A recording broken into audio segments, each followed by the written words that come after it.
The rain sounded like gravel hitting metal, sharp and uneven, when the door slammed in my face. I stood there, stunned, my hand still raised as if the knob might magically turn back. Inside, laughter spilled through the walls, warm, rising, intimate. My son's voice. His wife's voice. Her mother's voice. And I stood there on the porch with the storm crawling under my coat like icy fingers.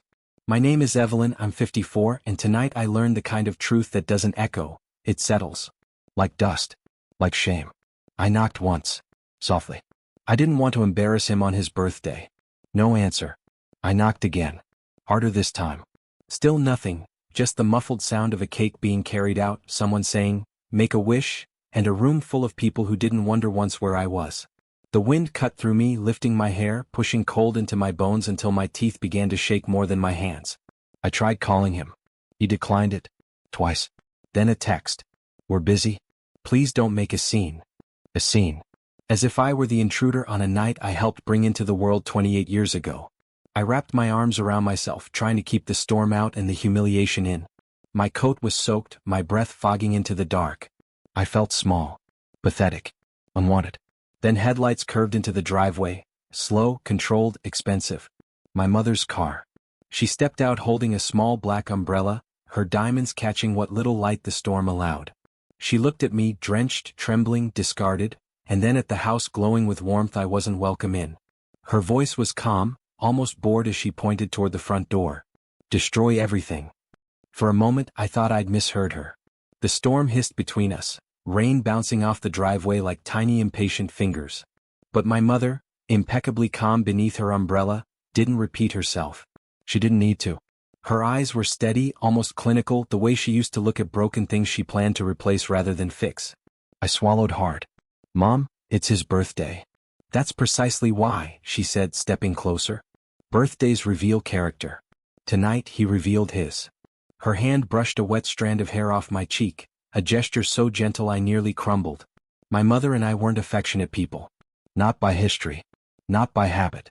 And yet, somehow she understood everything without me saying a single word. Inside the house, a cheer went up, a bright, cruel contrast to the cold pushing deeper into my bones. I heard his wife's high laugh, the clink of glasses, the sound of belonging, the belonging I no longer had. My mother's gaze shifted back to the house. "They locked you out," she said quietly.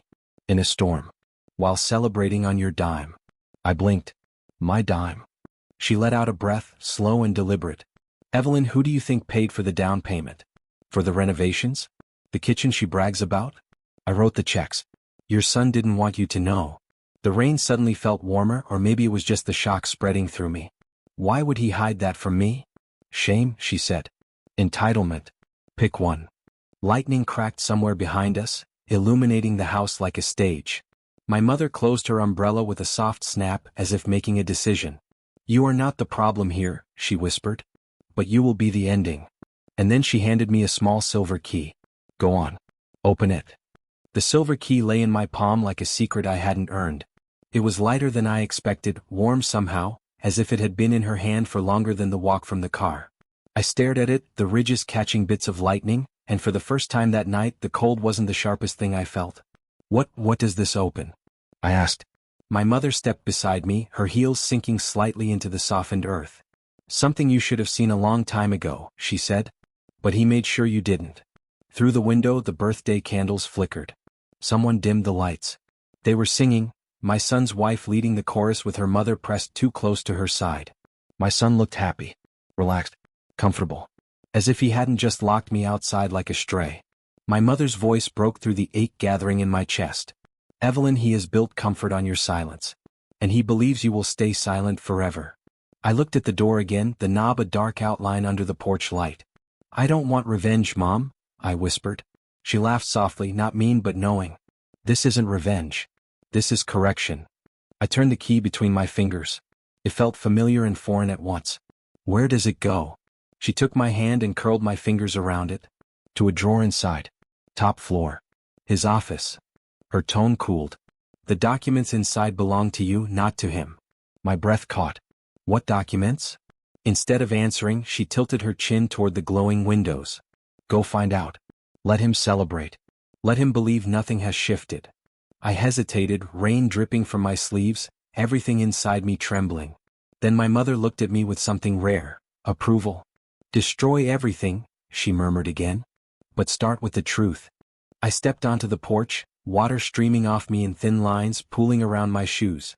For a moment I hesitated, my hand hovering near the doorknob, the warmth of the house radiating just inches away. My son's laughter drifted through the wood, muffled but unmistakable. A familiar ache pressed against my ribs, the same ache I'd carried since he was a boy, clinging to my hand at every thunderclap. Now thunder rolled and he didn't even glance toward the door. I turned the knob slowly.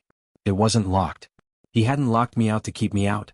He'd locked me out so he didn't have to face me coming back in. The air inside was warm, heavy with frosting and scented candles. Music played low, cheerful. They didn't notice me slip in, dripping onto the hardwood like a shadow. My son's wife brushed past carrying empty plates, laughing at something her mother whispered. Neither spared me a glance. My mother's words pulsed in my mind, "Start with the truth." I climbed the stairs quietly, my wet sleeves trailing behind me.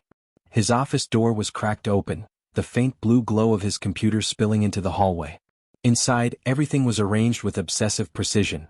Photographs perfectly aligned, books color-coded, the desk spotless except for a leather drawer organizer. The top drawer resisted at first. Then the silver key clicked it open. Inside lay a neat stack of documents. My name was everywhere. My signature wasn't. Bank transfers. Property titles. Authorization forms. Withdrawals. Investments. Refinance papers. My son had built his life, his house, his celebrations, his comfort, with my assets. And he'd done it quietly, methodically, hoping I'd never see the pattern.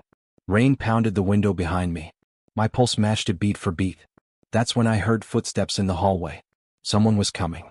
The footsteps slowed right outside the office door, hesitant, like the person wasn't sure whether to knock or simply walk in. I slid the documents back into the drawer, leaving it slightly ajar, just enough. My heart thudded with a steady, almost indifferent rhythm. Shock had burned off. Now there was only clarity.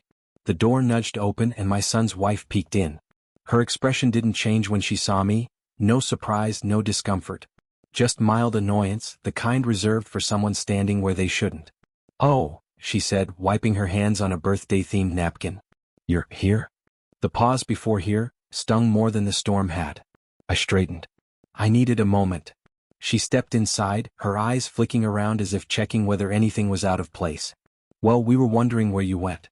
You left the porch messy. Water everywhere." I stared at her. She didn't see the soaked hem of my pants or the tremor in my fingers. She didn't see anything that wasn't about her. "Your husband knew I was outside," I said quietly. "In the rain." She shrugged, a careless tilt of her shoulder. "He thought you went to your car. It's his birthday, he didn't want drama." Drama. The word settled between us like a small, sharp blade. Her gaze drifted toward the desk. "Anyway, we need the candles for photos. Come down when you're done snooping." I didn't react. I didn't need to. Her nerves gave her away, too quick, too stiff, too eager to leave. She turned, but before she slipped out, she added, "Oh, don't touch his things. He gets particular." When she disappeared down the hallway, her perfume lingered like a warning. I exhaled slowly and opened the drawer again. If she already suspected something, then the truth had more weight than I realized. And downstairs they were about to light the candles again. I gathered the documents carefully, spreading them across the desk in a quiet, deliberate line. Each page felt heavier than paper should, like a confession written in financial ink. Rain drummed softly against the window behind me, steady and patient, as if urging me to keep going. My son's handwriting appeared here and there, quick signatures paired with forged ones meant to look like mine. Dates aligned perfectly with moments he'd told me he was tight on money, handling things, taking care of the house. I remembered each request, each reassurance I'd given him, believing I was helping him stand on his own. But he wasn't standing. He was leaning on me, while pretending I was a burden. A distant cheer rose from downstairs, someone relighting candles, someone counting aloud. I heard his wife's voice, then her mother's, overlapping in a way that felt rehearsed. My son laughed again, the kind of laugh that didn't imagine consequences. My mother was still outside somewhere, waiting with the patience of someone who already knew the ending. I picked up the refinance document, a long-term loan taken under my name, secured by an asset I didn't remember offering. My childhood home. The house my father built. The one I sold years ago. Except, I hadn't. Not according to this paper. My throat tightened. How far did you go? I whispered to no one. A soft creak behind me made me turn. My son stood in the doorway. His smile froze when he saw the documents. His eyes darted to the open drawer, to my wet coat dripping onto his polished floor, to my expression, steady, unreadable, unafraid. Mom, he said, breath-catching, you weren't supposed to see that. For the first time all night he looked genuinely nervous. And that was when the lights flickered, once, twice, followed by a sudden blackout. Downstairs someone screamed. The blackout swallowed the house in an instant, turning every familiar shape into a shadow. My son cursed under his breath, his outline barely visible in the faint spill of lightning through the window. Somewhere downstairs, glass shattered, followed by hurried footsteps and someone calling his wife's name. He took a step toward me. Mom, listen, it's not what it looks like. It looks, I said quietly, like you built your life out of mine. Lightning flashed again, lighting his face, strained, pale, younger than I remembered. I was going to fix it, he insisted. I just needed more time. You wouldn't understand. I understand perfectly. My voice didn't rise. It didn't need to. You counted on me never seeing the truth. He opened his mouth, closed it, then tried again. If you just stayed outside like I asked. There it was. The slip. The truth he didn't mean to say aloud. He had known. He had known I was standing in the storm. He had chosen not to open the door. From the first floor his wife's voice cut through the dark. The power box. Something's burning. Come down. My son flinched, torn between the documents on the desk and the chaos below. The perfect metaphor for the life he'd built, patched, fragile, always one spark away from collapse. I stepped toward him. Not threatening. Not pleading. Simply steady. You can go, I said softly. See what's burning. His eyes widened at the permission he didn't expect. For a moment he looked like a boy again, seeking direction. Then he whispered, Why are you so calm? Because the storm outside wasn't the danger. The storm inside this house was. Lightning crashed, illuminating the desk, the papers, the truth laid bare. I whispered the same words my mother had said to me. Because this is where it ends. He hesitated, then turned and ran downstairs. When his footsteps vanished down the stairs, the silence that followed felt deliberate, like the house itself was holding its breath. I gathered every document into a single stack, aligning the edges the way he always aligned everything he wanted to control. The darkness softened the room, blurring the framed photographs he'd chosen. Curated smiles, curated moments, curated lies. The power flickered back just long enough for me to see my reflection in the office window, wet, tired, but clearer than I had looked in years. Downstairs voices swelled. His wife shouting. Her mother demanding. My son's voice cracking as he tried to explain the burning smell from the breaker box. The same breaker box my mother quietly replaced last year with a model prone to tripping if overloaded. Nothing dangerous. Just revealing. As they scrambled, I opened the bottom drawer of his desk. A small fireproof safe sat inside, the kind he once bragged about buying to protect his important things. The silver key didn't fit, but I didn't need it. The combination was written on one of the forged papers.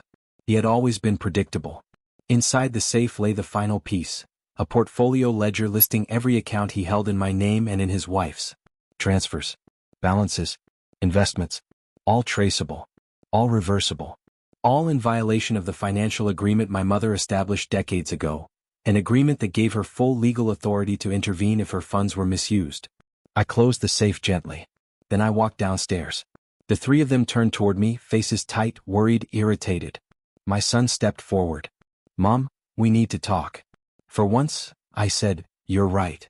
I handed him the stack of papers.